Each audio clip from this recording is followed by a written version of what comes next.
when it The comes to elephant in the room. bonsoir. Or could be, potentially. But what do you hope that listeners take from this song? And you have to be happy with the life you wake up to in the morning in the bed. So, I'm going to do my best to kind of where it go, stick it together. I'm water, I flow. Welcome back, everyone. We're here to do another Q&A with Zyland. Welcome back, Zyland. yes, thank you for How does having it me. feel to be back in Texas? It feels really great right now. I'm excited to be back. The only thing would be the weather, because right now it's like really hot. I'm melting a little bit, but yeah, I'm very excited to be back in Texas. Yes. Yeah. Dallas to be exact. And what have you been up to since the last time we saw you, last Q&A? Working. For sure. Like it's honestly crazy. I've had to do a lot of things that I did not expect to do, but I've been really getting a lot of good experience since the last time we did this, which I wanted. But yeah, a lot of different things. Okay, that's awesome. I love that. So we're actually here to talk about your new single, which expects to be dropping this summer, called Bonsoir. Right. Now, Bonsoir, Bonsoir. It sounds French. Is it French? Yeah, bonsoir is a French term. Okay, yeah. And can you explain what does that mean? From my understanding, bonsoir is kind of like bonjour in French, but bonsoir is supposed to be more of like an expressive or enthusiastic way to say hello or good evening or something. So it's like a an expression, a positive one. Okay, and why did you choose Bonsoir as the title of the song? I chose Bonsoir for the title because the track that I'm working with is the Afrobeat, and it's also my first time working with the Afrobeat. So I tried to stay in the concept of it, and in many different parts of Africa, it's very common for them to speak French. So I wanted to kind of incorporate that to just add some creativity. And plus it sounds interesting sonically, because anytime I'm writing, I'm like, I want to make use a word that stands out. And I kind of said that last time too with Magenta. So I was like, I'll probably go with Bonsoir. Okay. Yeah, that was why I worked with that. That's awesome. I like that. Now, can you take us kind of behind the scenes of your writing process for this? Or what was like your inspiration, if you will? So my inspiration, and it kind of did take me a little bit of time, because I think I wrote or worked on it for maybe about almost 2 months. But the inspiration I mainly took for Bonsoir was my own life. And I really wanted to make a positive song since the track sounded so upbeat. Bonsoir, I really wanted to kind of paint a more positive narrative on things that I've been experiencing these last 2 years in my life, and show to myself that, whatever happens, whether it's a setback or something that doesn't go all according to the plan that I expect, that I can still find enjoyment in my life without letting that disrupt my energy, disrupt my peace and my happiness. So. Okay, I like that.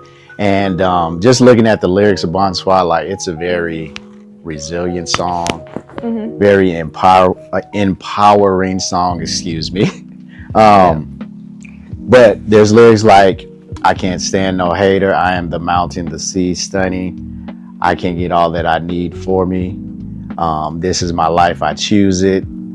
I'm not afraid to lead the way. I'm just kind of jumping around the lyrics. Yeah. But what do you hope that listeners take from this song and those lyrics? Right. So with this one, I totally did my best to reimagine how other people could feel when they hear it as well when I was writing it. Because I'm taking inspiration from setbacks and things I face, but everybody goes through it. So I really wanted to make sure that somebody else hears the lyrics and they listen to it, they feel just as empowered as I would want myself to feel. So I would hope that when people listen to it, they kind of reimagine it in their own life, and they listen to it and they think like, yeah, I'm the stuff. Because that's how everybody needs to be walking around. Like, there exist people who really do not enjoy to see you being prosperous, to shine. There will be people who will try to pull you down, and you really need to show up for yourself and say, no, I don't care. I'm going to be happy, because you only have one time on earth, And I wrote in the lyrics, this is my life, this is your life, and you have to be happy with the life you wake up to in the morning in the bed. So you go do what you want to do. Yeah, so that's what I facts. want people to feel when they hear that. You know, celebrate your life, celebrate yourself. Okay, love it. Now I'm gonna go through this passage because this is one of my favorite passages in the song, right? And I'm gonna do my best. I'm not a music artist, but I'm gonna do my best to kind of do it, and then you elaborate on it for me. Okay. It says, gather the glue and I know where it go. Stick it together. I'm water, I flow. They wasn't feeling me. It ain't killing me. Deep down, I'm knowing that they ain't the enemy. I love that part. Now those particular bars at the end, those two. Yeah. It ain't killing me. Deep down, I'm knowing that they ain't the enemy. Yeah. And those lyrics resonated with me personally because I feel like, you know, with society, they make us compete against each other, exactly. and it's not kind of, but we're really not enemies. We have more in common than we do differences. You know what I'm saying? So can you elaborate on that? Because that lyric kind of resonated a bit. Because that's the truth. Life is not a competition, and people who are intimidated or try to disrupt other people who are happy, they feel like that you have something that they can never get themselves. But the truth is, you can get it. You could, if you're envious of somebody that got some money, go and get you some money. If you're envious about somebody that got the body you want, go work out or something, get that. Like, so that's the truth. Like, and it's also just not being, when you ever have people who may not be rooting for you, to never blame them. And that's why I really wanted to say like, they aren't my enemy, because people really go through stuff on their own terms. So it's like, it's not a competition. They're not the enemy. Even if they, ain't rooting for me, it's fine, because that's not stopping anything. So Facts. Okay. All right. I like that. And let's address the elephant in the room when it comes to Bonsoir. Or could be, potentially. You have an ad lib or kind of something you say in the background as far as you don't need a savior. Oh yeah. In the song. So let's clear that up right now. You can elaborate, you know what I'm saying? Explain to the listeners. What did you mean by that lyric? It means what it says. Like, you don't, because I think a lot of times in our lives we expect somebody to get the things we want for us, and we also will blame other people when we don't get certain things that we're wanting. And the truth is, like, it's your responsibility to get what you want for yourself. So it's kind of like taking accountability too. Like, I never needed a savior. If I want something, I can get it. I don't have to wait for nobody to come do it for me. I can just, like I said, get the glue, put it together, boom. Because that's one thing I learned these last 2 years, because I had a lot of instances where certain things did not work out, or certain people who I was expecting to help may not have fell through. Once again, it's fine. But I had to find in myself not to get upset, not to blame them. Like, I can just do it myself. Like, even with the creative videos we shot, we did that ourselves, and I'm happy about it, because, it can be hard finding people, finding this. It takes too much time. So I'm like, I'm comfortable just trying it myself. So that was kind of what I meant by no savior. Like, yeah. Okay, let's take a detour real quick, because you just mentioned the creative videos you shot. Yeah. Can you give us those videos? And how long did it take you guys to shoot those videos? And then we'll come back to Bonsoir. Okay. But go ahead. The creative videos I'm talking about, I think it was 4. They're all creative videos from my mini album, Where is Zyland, which we talked about last year. And the videos we filmed for was Couture. We did that in Chicago, parts of that.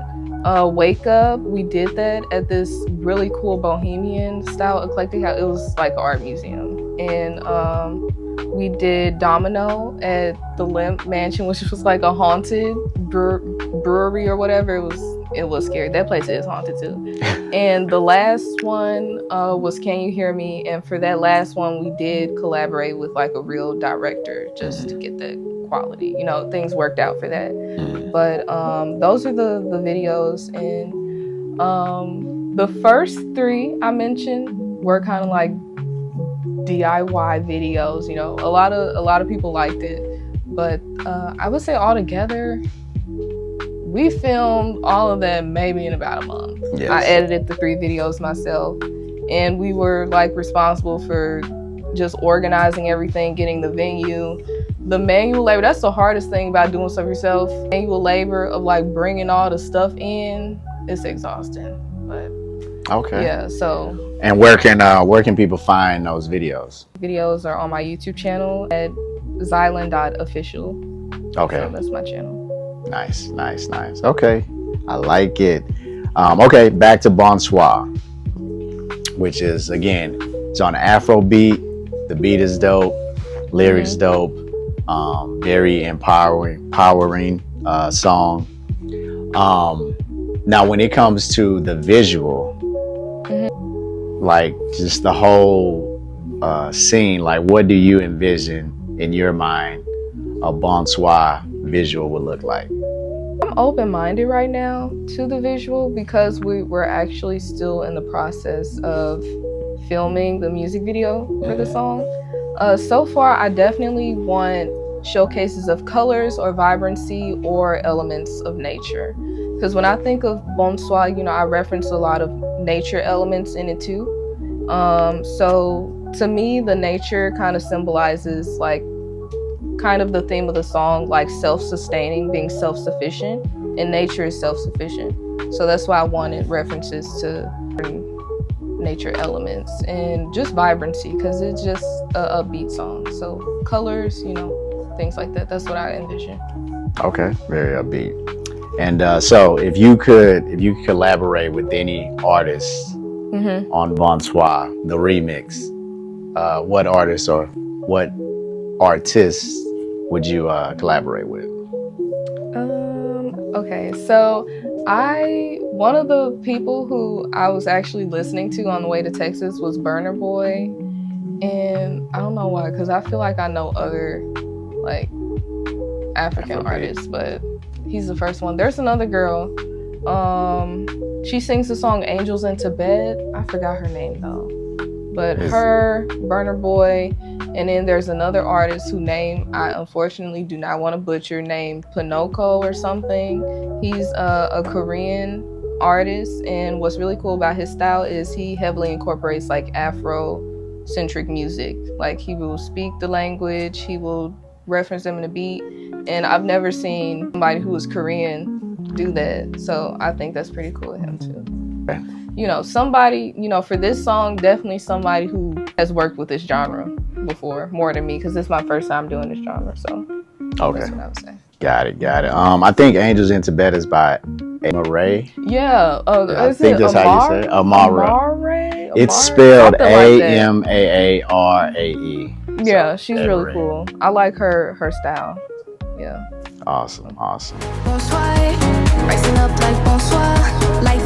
I would really want listeners, when they hear it, to understand the message and reinterpret that for their own life and feel empowered by listening to it. Like, it could even be used as like an affirmation, because it's something that all need to remind ourselves sometimes. Awesome. All right. Well, thank you, Zyland. We appreciate you once again, and we hope to do this again in the future. Yeah, thank you for interviewing me. Great job.